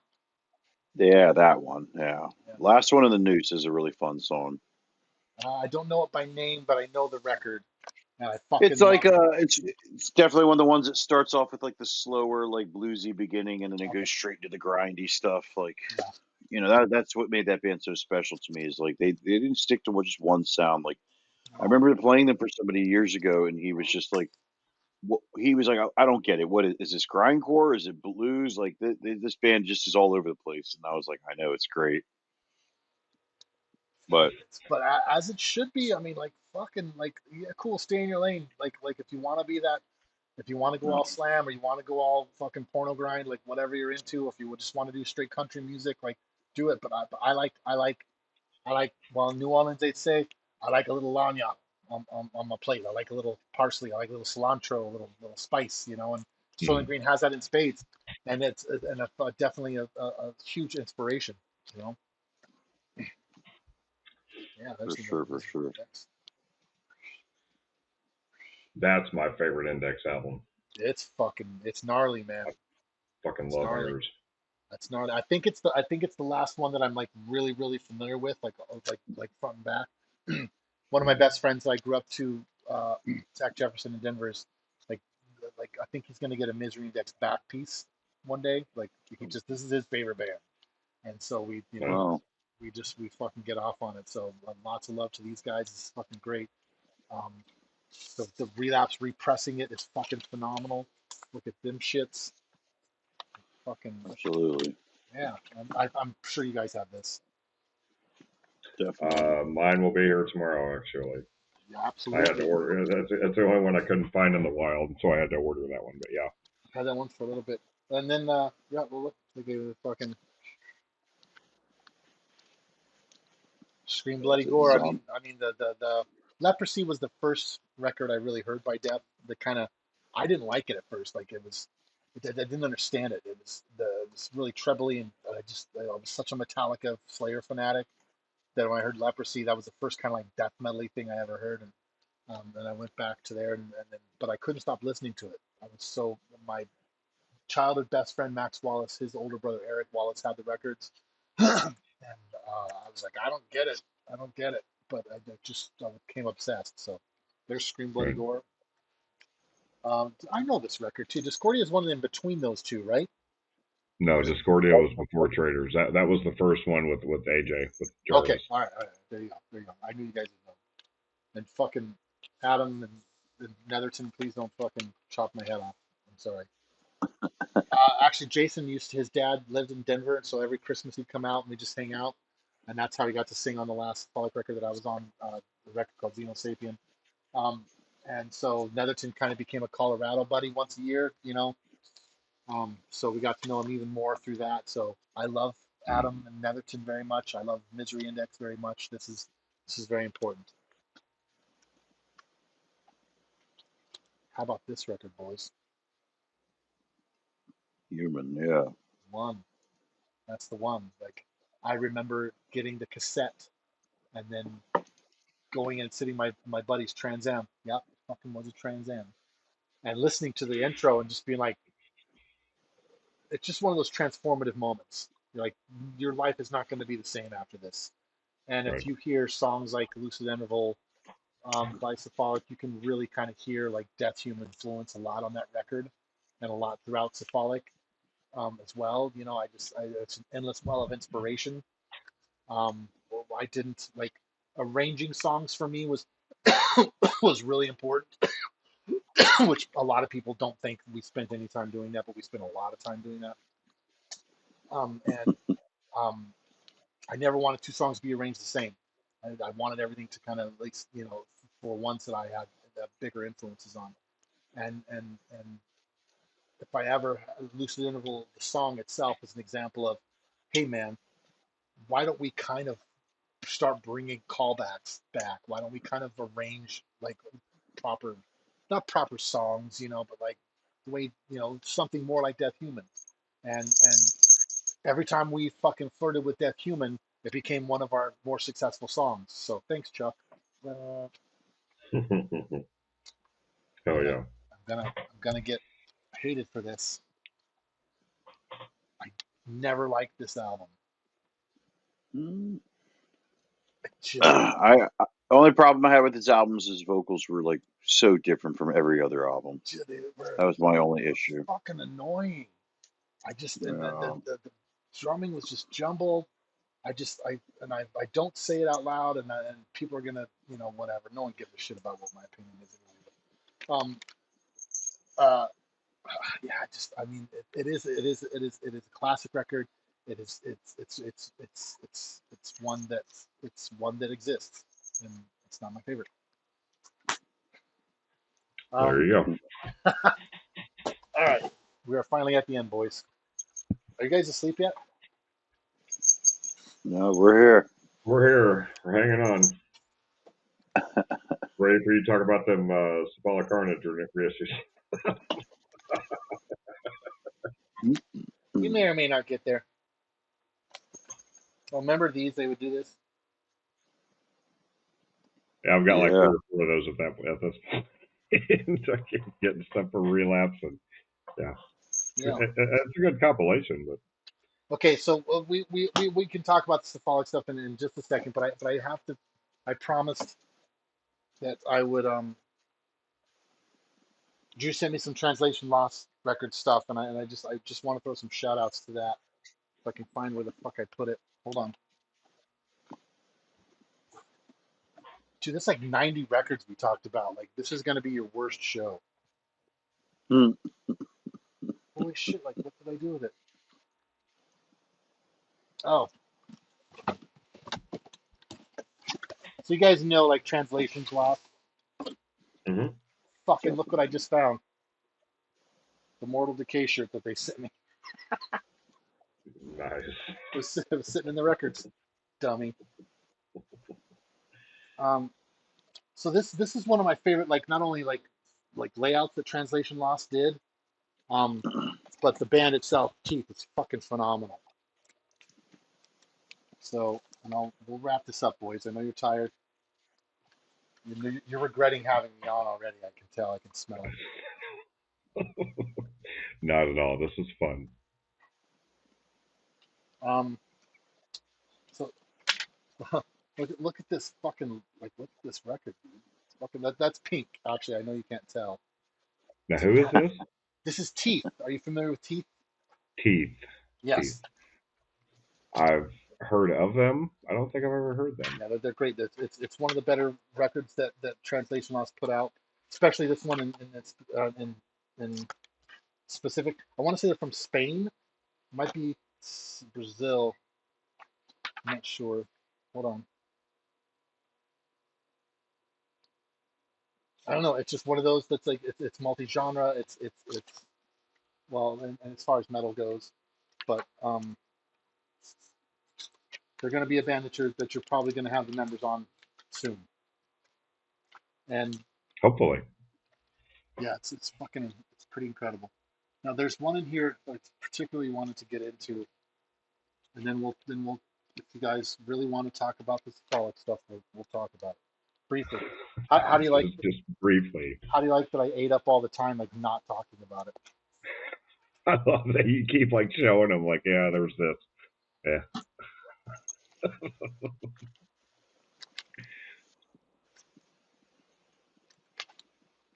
Oh, Vermin Womb. That's a good one. You guys know? Bourbon Wound. Yeah, Yeah. yeah. Retaliate. Yeah. So those are my boys from Denver. Ethan, who's also in Yes. Primitive Man. JP, the drummer, is just a fucking like he's part of the inner circle, part of the, just the inner family of Denver.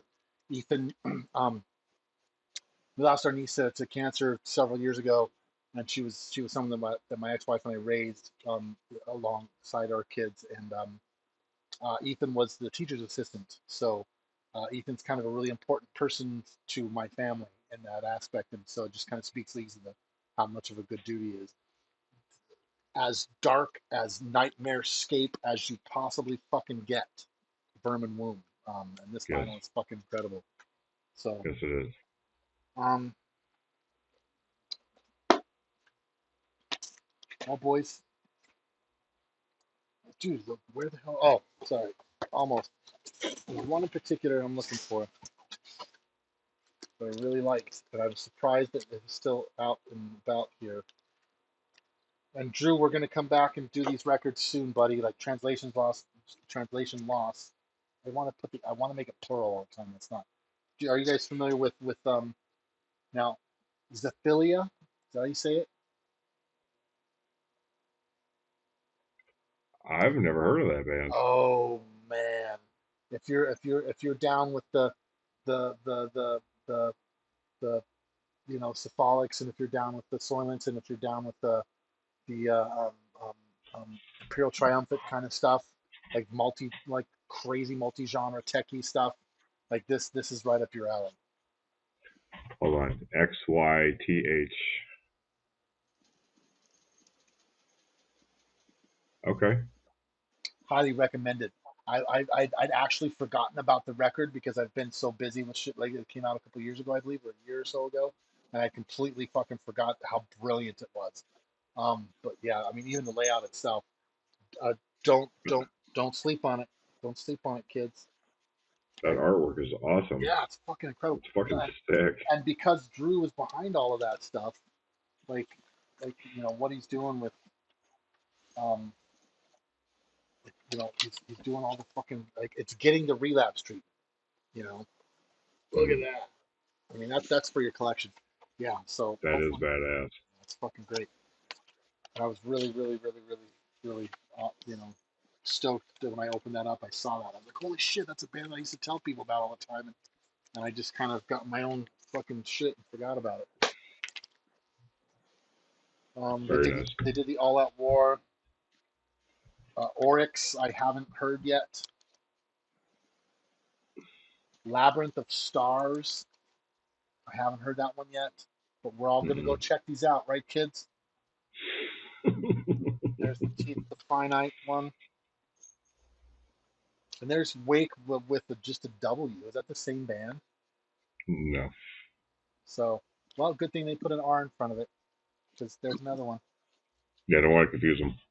Yeah, Them's my boys. Wake. yeah, with the R, Yeah. right? Or this one. That one. Yeah, Okay, with the no R. okay. So tell me about them. They are. God damn it. Canadian? Well, then the conversation's over. We don't talk about Canada. I'm kidding. I fucking love Canada. Love, love, love, love, love, love, love Canada. Dude, I'm getting sleep deprived. It's Yeah, not your fault. It's been a long day. It's been a we'll long wrap day. it up. Yeah, it has been for me too. So I remember my Mortal Decay shirt. Mortal Decay shirt. Okay, so they're from Canada, and They're awesome. Grind. Very grind. good. Wake is fun. All right. Well, the crowning achievement, boys. We'll wrap this up real quick. I was in a band. We we released some records. This is all of them. And thanks for listening. See you guys later. Zach, thank you so much for doing this, man. No. I mean, do you guys have questions about these? You want to talk about them? Like the represses, I'm super stoked about. They did a really, really good job. These are the You original pressings. you posted the other day that, and I guess it's because he's not credited on the album, but what Kirk does vocals Yeah, yeah. on one of those songs on Exploring Dysfunction, a song called Ballad of Moon, Ballad of Moon. Right, right. because his buddy, the Muna was in the studio all the damn time with us when he was down there. Oh shit. Sorry. When I don't do accents you can't pull up. So yeah, so we were lucky enough to in the B or A room, probably in the B room. Crowbar was down there recording at the same time. And so Kirk was there all the time with us. We were there for 9 days. And just had a blast getting to know him. He was basically the impetus for me wanting to go, although we loved Acid Back, who had recorded with Keith Falgout and Sony Green as well. Flesh Parade may have done that too. I'm foggy on that. I'm probably wrong, like most things. But yeah, so Kirk was down there all the time, and we didn't really like the way the guitar sounded because we were using our crappy stuff, and so Kirk kind of helped us get guitar tones dialed in, and then also used some of I Hate God and Soylent Green's gear, and then so yeah, it was a lot of fun hanging around with him. So he came in, and if you listen to that song now, you can really hear, like, he would record like 4 tracks of his vocals, and you talk about the most painful fucking voice. It's just, it's melodic too to me. It's Kirk Hmm. Winstein's voice, and Yeah, well, incredible experience for us to be down there to like love all those bands and to be able to be around Kirk like that. And I'm pretty sure, and let's this is me throwing some fucking fake weight around. Pretty sure it's the only death metal record he's ever sang on. I don't know that. Hmm. Like 50 people are gonna be like, nah, he was on Suffocation's third demo when they put out the third record for Nuclear Blast in 1975, and then someone's gonna correct me. I'm usually wrong about that shit, but it was an honor. We ended up one of our hometown boys ended up we got him the job teching for Crowbar for a little while. I don't think that went too well for him and them, but we did it anyway. Yeah, so cool. So I mean, do you guys have any other questions or anything about those records? I'll answer whatever. I know we got limited time now. I did that on purpose. No, I just want to say thank you for doing those, for writing those albums, for being a part of the band, for being on our show, Zach. Thank you so much for doing this too. This was fun, entertaining, and I learned some stuff, and we saw some titties, and it was fun. Yeah, it was a good time. well, it's Seattle is a reclusive city, and since I'm kind of like moving back and my wife and I split up this year, I spend so much time alone, or just kind of here. So you can obviously tell I needed somebody to talk metal to. So thank you. Hey, It's not a bad thing. Thank you. I love my alone time. It's really great. I watch a lot of, I get a lot of reading and stuff like. But this has been really great to kind of get the metal out and to talk to you guys. I am fucking honored that you had me on. I'm humbled by this. You guys have made a difference in my musical journey, big time. And I cannot thank you guys enough for doing this show, first and foremost. Please keep it going and for having me on. I really appreciate that. Thank you for all this. That means a lot. Thank you. Yeah. Well, thank you everybody for watching. We will catch up with you all next week. All right. See you guys. Final thing they tell